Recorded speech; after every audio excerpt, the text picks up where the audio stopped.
Друзья, всем привет! Что же, уже официально представили новую HyperOS, которая придет на смену MIUI.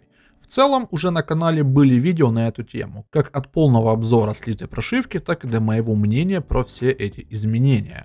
Но что же сегодня дополнительного рассказали на презентации? Какие аппараты получат, как это все будет реализовано и что еще ожидать, узнаете в этом видео.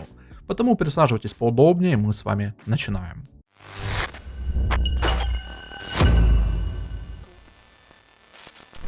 Думаю, на канале вы уже видели полный обзор слитой прошивки HyperOS, но если кто этого не видел, то в описании и в первом закрепленном комментарии будет ссылка на него.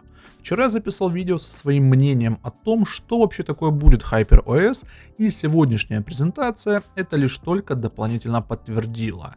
Новая оболочка будет продолжением MIUI, но только с новыми силами, людьми и, возможно, желанием сделать что-то новое. Хотя под новым это прям очень сильно, наверное, сказано. Каждый год мы слышим, что новая MIUI, или уже как в нашем случае будет HyperOS, будет иметь очень крутую оптимизацию, множество компаний дало свои сертификации, ну и так далее. На словах это прекрасно. Но вот что же будет на самом деле? Судя именно из той самой слитой прошивки, оптимизация действительно есть. Но опять же, более правильно судить будет по прошивке на тот аппарат, который есть у меня на руках. Ну да ладно, это уже совсем будет другой вопрос. Затронули разработчики, конечно же, и тот факт, что теперь в HyperOS присутствует новая структура. Она позволяет охватить еще больше устройств экосистемы Xiaomi и получить новый опыт использования. На практике я же думаю, что это будет только в Китае, ведь глобальный рынок, скажем так, мягко отстает от всех этих движений умного дома. Немного теперь еще про оболочку HyperOS. В целом больше из того, что на сейчас известно, не показали. Новая шторка, новые режимы работы батареи, кастомизация экрана блокировки и другие улучшения – это и есть новая оболочка HyperOS. Также показали, как вся эта история будет совместима с умным автомобилем.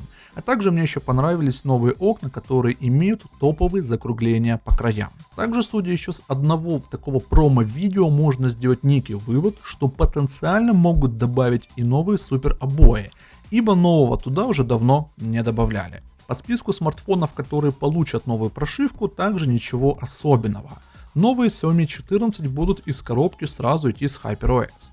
Касательно других аппаратов, то тут в принципе все стандартно. Сначала флагманы 2022 года, их предфлагманы получат обновление, и потом уже по убыванию. И также я могу сделать вывод, что список смартфонов на сегодняшней презентации был очень ограниченным. Новая оболочка будет работать под управлением Android 14 на многих устройствах. Однозначно, что всех фишек чистого Android 14 мы не увидим в этой самой HyperOS, но сам факт актуального ПО это уже радует. О глобальной прошивке, понятное дело, не говорили, ибо сейчас только вся эта история выходит на китайский рынок. Но судя также из опыта прошлых лет, то где-то через месяц или два должны появиться и первые сборки глобальной прошивки. Думаю, это стоит ожидать с выходом Xiaomi 14 на мировой рынок.